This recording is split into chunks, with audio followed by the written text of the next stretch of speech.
शिव कल्याण का रूप है। शिव माने कल्याण।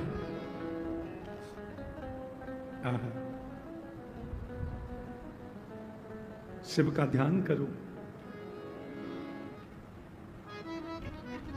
कृष्ण का गान करो, राम का गुणगान करो। तीनों एक हैं, कोई अंतर नहीं है।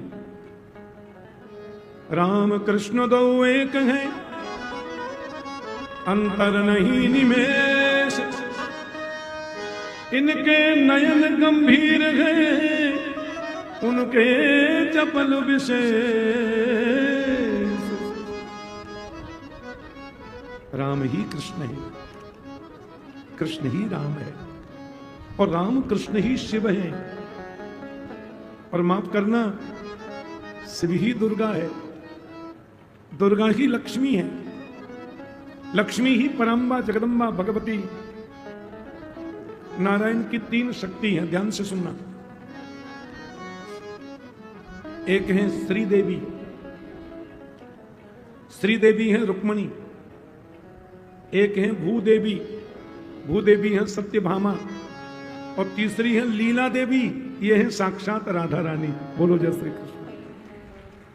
राधा और कृष्ण तो दोनों एक ही हैं। राधा कृष्ण स्वरूपाम्बै, कृष्णं राधा स्वरूपिणं, कलात्मानं निकुञ्जस्थं, गुरुरूपं सदा भजे। कोई अंतर नहीं है। एको ब्रह्म द्वितीयो नास्ति। परमात्मा सर्वांतर्यामी है। बहुत ध्यान से सुनना। हमारा सनातन धर्मी हिंदू कभी पत्थर की पूजा नहीं करता। हिंदू कभी पत्थर नहीं पूजता। भगवान की प्रतिमा की पूजा करता है। और परमात्मा की प्रतिमा में जो गैर वाजिब पत्थर है उसको हटा देते हैं। भगवान तो उसमें पहले से ही विद्यमान है। हिंदू कभी पत्थर नहीं पूजता। और दूसरे मजहब के लोग पत्थर के अलावा कुछ पूजते ही नहीं है। उनके भाग्य में पत्थर पूजा ही लिखी है। ये मजारों पे जाके अगरबत्ती जलाते हैं, चदरा उड़ाते हैं, ये पत्थर नहीं तो क्या है? किसी की निंदा का भाव नहीं है। हम तो परमात्मा को सब में देखते हैं। हमारे यहां जल की पूजा होती है, जल में भगवान, वरुण देवता, पवन देवता, जल देवता, सूर्य देवता, चंद्रमा देवता, नक्षत्र देवता, समुद्र सागर देव। हम पर्वतों को पूजते हैं, वृक्षों की पूजा करते हैं, क्योंकि भगवान सब में है। और लोग सब में भगवान को नहीं मानते, वो पत्थर पूजते। हमारे यहां तो बाकायदा वैदिक मंत्रों से, वेद परंपरानुसार भगवान की दिव्य प्रतिमा में मूर्ति प्राण प्रतिष्ठा होती है। भगवान तो सब में है ही। आहा। शांभव मनु की 3 बेटियों की बात बताई। 2 उनके बेटे हैं कि प्रियव्रतोत्तान पादौ शतरूपा पते सुतम वासुदेवस्य कलया रक्षायाम जगदस्थितौ।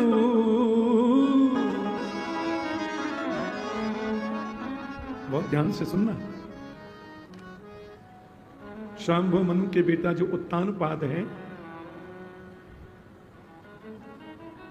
उत्तानपाद की पत्नी का नाम है सुनीति।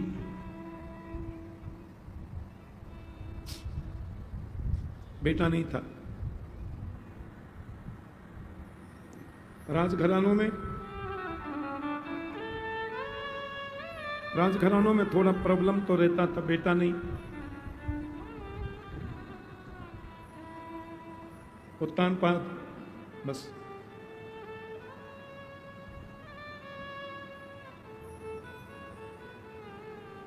जब एकदम शांति होती है ना मंडप में,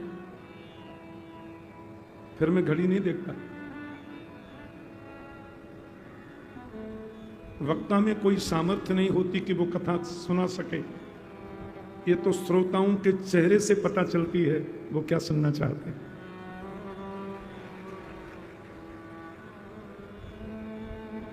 और हरिगढ़ में तो मैंने कई कथाएं की हैं। ये हरि का गढ़ है ना, यहां श्रोता बहुत अच्छे हैं, कितने भाव से सुनते हैं। कथा में भीड़ कितनी वो महत्वपूर्ण नहीं है, कथा सुनने वाले कितने हैं वो महत्वपूर्ण है। भीड़ में कथा करते करते तो नाक तक भर गए हम लोग, 50 वर्ष से सुना रहे हैं। श्रोता कौन है? जो सुनता है।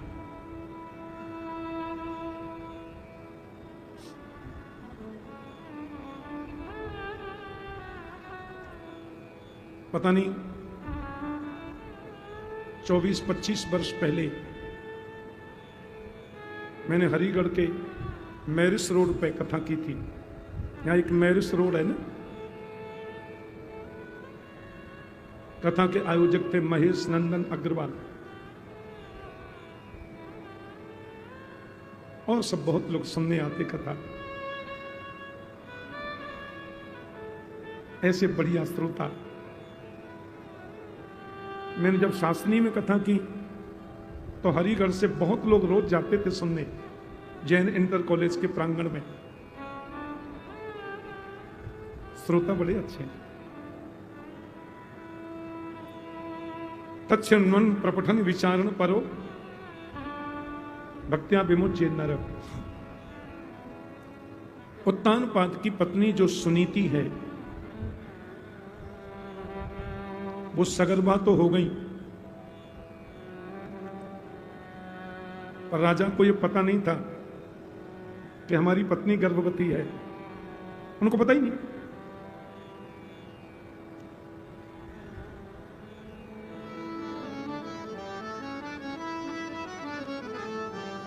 वे सुदूर प्रांत में गए और किसी दूसरे राजा के यहां जाकर के वो गए तो मृगया के लिए थे,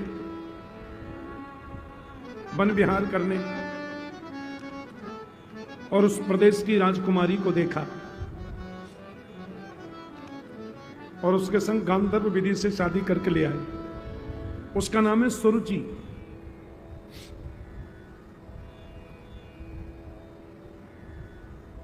अब छोटी पत्नी ने घर पे आके कहा, देखो ये रहेगी तो मैं नहीं रहती। छोटी पत्नी की गोरी चमड़ी के प्रति आकर्षण हो गया, राजा ने बड़ी पत्नी को त्याग दिया। This is wrong. ऐसा नहीं करना। पर बड़े लोग हैं, अलग से एक छोटा महल बनाकर बड़ी पत्नी को दे दिया, तुम यहां रहो। अब वो थी गर्भवती। महल में जाने के बाद में बड़ी रानी सुनीति ने एक सुंदर से पुत्र को जन्म दिया, प्यारा सा पुत्र।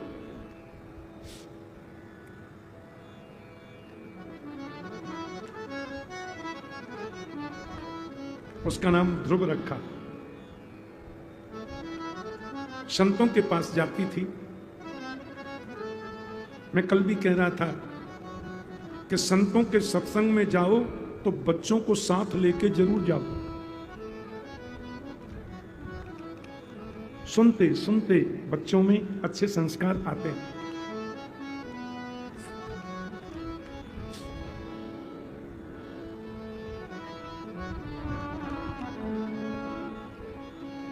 एक छोटी सी बच्ची होगी 5-6 वर्ष की, मालूम नहीं। सवेरे जब 5 बजे हम भ्रमण के लिए गए तो सेठ जी बोले ये पोती है, ये भी जाएगी। और हमने कहा 5 बजे इतनी जल्दी? बोले ये तो नहा के ही आ गई, स्नान करके आई है कि आपके संग घूमकर जब आएगी तो फिर इसको स्कूल जाना है। मुझे बहुत अच्छा लगा। ऐसे संस्कार बच्चों में डालो। सवेरे जल्दी उठें, सवेरे उठते ही अपने हाथों को देखो।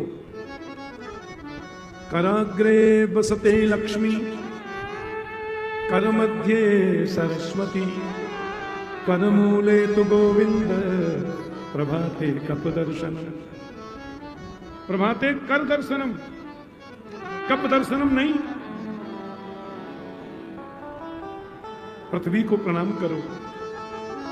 समुद्र वसने देवी, पर्वतस्तन मंडले, विष्णु पत्नी नमस्तुभ्यं, पादस्पर्शम क्षमस्व मे। हे पृथ्वी माता, मैं आपके ऊपर पैर रखने को विवश हूं, कर्म करना है, माफ करना मुझे। पृथ्वी को रोज प्रणाम करो। दुनिया की सबसे बड़ी अराजनैतिक राष्ट्र प्रेमी संस्था है, विश्व की सबसे बड़ी संस्था है अराजनैतिक राष्ट्र प्रेमी संस्था, जिसका नाम है राष्ट्रीय स्वयंसेवक संघ, RSS। क्या बताऊं आपको, RSS में जो स्वयंसेवक होते हैं वो सफेद वस्त्रों में ही सन्यासी हैं। राष्ट्र प्रेम की ऐसी घुटी। नमस्ते सदा वत्सले मातृभूमि, मातृभूमि को प्रणाम, पृथ्वी को प्रणाम। क्या सुंदर। राष्ट्र प्रेम जागृत करो। संतों ने एक दिन पूछा, बेटी तुम कथा में रोज आती हो, तेरे साथ में ये नन्हा सा बच्चा आता है, क्या चाहिए? सुनीति बोली, बाबा चाहिए कुछ नहीं। राजा की जो छोटी पत्नी है ना, उसकी शादी को 5 साल हो गए, उसे कोई बालक नहीं है, उसे भी पुत्र हो। महात्मा बोले, बेटी जिस रानी की वजह से राजा ने तुमको त्याग दिया, उसके पुत्र की तू कामना कर दिया। उसे जरूर पुत्र होगा, पर तेरा पुत्र यशस्वी होगा, तेरा पुत्र तेजस्वी होगा। छोटी रानी सुरुचि ने पुत्र को जन्म दिया, उसका नाम है उत्तम।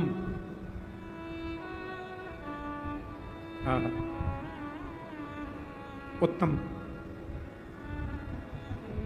एक दिन ध्रुव जी पिताजी की गोद में बैठने को गए। राजा छोटी पत्नी के साथ महल में बैठे थे, उनका बेटा उत्तम बैठा था गोद में। पिताजी पिताजी करके ध्रुव उनकी गोद में चढ़ने को चला। छोटी पत्नी ने फट, नहीं नहीं, नवत्सनपतेर्धिष्ण्यं भवानारोगमर्हसि, न गृहीतुं मया यस्त्वं कुक्षौ अपि न पद्मज। इस गद्दी पर बैठने का तेरा कोई अधिकार नहीं बेटे। क्यों? क्या ये मेरे पिताजी नहीं है? और ये हमारे पिता हैं, तो इनकी गोद में क्यों नहीं बैठ सकता माता में? बोले, ये तेरे पिताजी तो हैं, पर हम तेरी माताजी नहीं है। और इस मंच पर बैठने के लिए इनका पिता होना जितना जरूरी है, मेरा माता होना ज्यादा आवश्यक है। फटकार लगा दी और बोली, तपसाराध्य पुरुषम तस्यैवानुग्रहेण मे, गर्भे तुम साधयात्मानं यदिच्छसि न पाशनम्। इस मंच पर बैठने की तेरी ज्यादा कामना है बेटे, जंगल में जाओ और परमात्मा की प्रार्थना करो, तपस्या करो, और भगवान प्रसन्न होकर तुमसे कहें क्या चाहिए, तो कहना ऐसा वर दे दो मैं सुरुचि के गर्भ से जन्म ले लूं। भगवान की कृपा से मेरे गर्भ से जन्म लेगा, तब इस मंच पर बैठ सकता है। केवल ध्रुव जी का अपमान नहीं, भगवान का भी अपमान हो गया। ध्रुव जी रोते रोते आए, माता सुनीति ने गले से लगाया, क्या हुआ बेटे? लोगों ने बता तो दिया था सब। द्रौपदी ने कहा, ऐसे कौन से सद्गुण हैं सुरुचि में जो आप में नहीं? फिर किन सद्गुणों की वजह से सुरुचि ने आपका अपमान किया? मां ने कहा, नहीं बेटे, मां मंगलम तात परे सुमंसाम भुंक्ते जनो यत्पर दुःख दस्तक सत्यम सुरुच्या विहितं भवान में यद्दुर्गगाया उदरे गृहीता। किसी भी प्राणी के अमंगल की कामना मन में नहीं करते। जो कुछ भी संसार में जीव प्राप्त करता है अपने कर्म के अनुसार प्राप्त करता है। और माता सुरुचि ने तुम्हें परमात्मा से मिलने की प्रेरणा दी है बच्चे। भगवान से मिलने की प्रेरणा जो देता है उससे बड़ा हमारा कोई मित्र नहीं हो सकता। कि तमेव वत्साश्रय भृत्यवत्सलम मुमुक्ष विरमृग्य पदाब्ज पद्धतिम अनन्य भावे निज धर्म भाविते मनस्सवस्थाप्य भजस्व पुरुषम। अनन्य भाव से परमात्मा की पूजा करो। अनन्यता का मतलब क्या है? न अन्य अनन्य। जिस पर भी तुम्हारी दृष्टि जाए, जिस पर तुम्हारी नजर जाए, उसी में तुम्हें गोविंद दिखाई दे, वही अनन्यता है। अनन्यता का मतलब ये नहीं है कि हम राम की पूजा करें तो किसी देवता की निंदा करें, नहीं। अनन्यता का मतलब है कि जिसको भी तुम देखो उसमें तुम्हें राम का दर्शन हो, ये अनन्यता है। सिय राम में सब जग जानी, करहु प्रणाम जोर जुग पानी।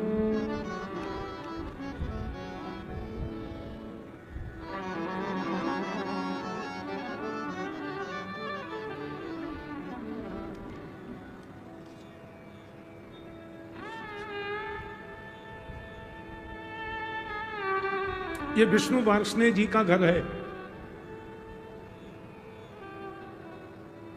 तो विष्णु वार्ष्णेय जी अलग हैं और घर अलग है, ध्यान से सुनना।